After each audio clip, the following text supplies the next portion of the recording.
আসসালামু আলাইকুম। দুবাইয়ের নাম শুনলে অনেকেই মনে শুধু স্বপ্ন আর চাকচিক্য ভেসে ওঠে, কিন্তু আসলেই কি এত সহজ? আজকে আপনাদের সাথে শেয়ার করবো দুবাইতে আমার 4 বছরের আসল অভিজ্ঞতা ও স্বপ্ন সংগ্রাম আর পাওয়া না পাওয়ার গল্প।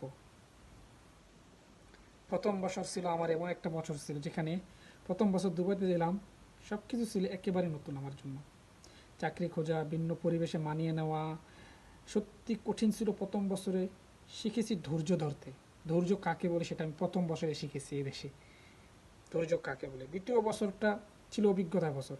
নতুন মানুষ, নতুন কালচার, কাজের চাপ, সব কিছু আমাকে শক্ত করেছে। বুঝেছি বিদেশ মানে শুধু টাকা না, শেখারও জায়গা। এটা হচ্ছে বিদেশ শুধু যে টাকার জায়গা সেটা না, শুধু টাকার জায়গা না, এটা হচ্ছে শেখারও জায়গা। তৃতীয়টি বছর এসে যখন আমি দ্বিতীয় বছর কাটিয়ে ফেললাম, তৃতীয় বছর যখন আমি ইমারত আইডি করতে গেলাম, এই যে এরকম একটা আইডি, এটা করলাম, এটার অভিজ্ঞতা বলে শেয়ার করতেছি। এটা করলাম, তৃতীয় বছর এসে জীবনে একটু সহজ হলো, বন্ধু তৈরি হলো, কাজে উন্নতি আসলো, মানে হলো হ্যাঁ আমি পারছি।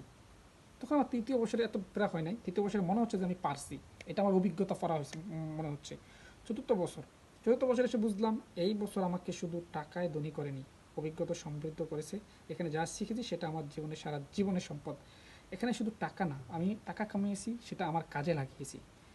এটা বলতে পারেন টাকাটা আমি কোথায় কাজে লাগিয়েছি, আমার নিজস্ব কাজে লাগিয়েছি, জাস্ট আমি ভবিষ্যতের জন্য, যেমন একটা কিছু নিজের হাতের কাজ জানার জন্য, সেটা তো আমি সেখানে আমি কাজে লাগিয়েছি। তো ইনশাল্লাহ সেটাও আমার সাকসেস ওটার দিকে। দুবাইতে 4টি বছর আমার এভাবে কাটিয়েছিল।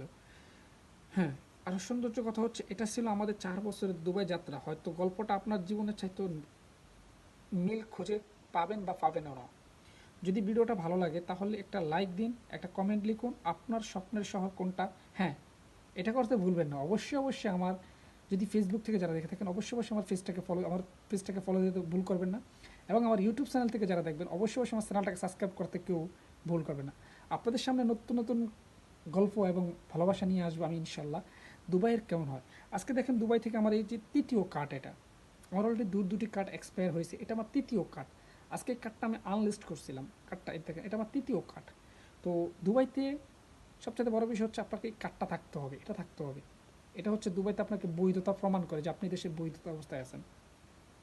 এই কার্ডটা না থাকলে আপনার কোনো মূল্য নাই দুবাইতে, আপনার কোনো মূল্য নেই।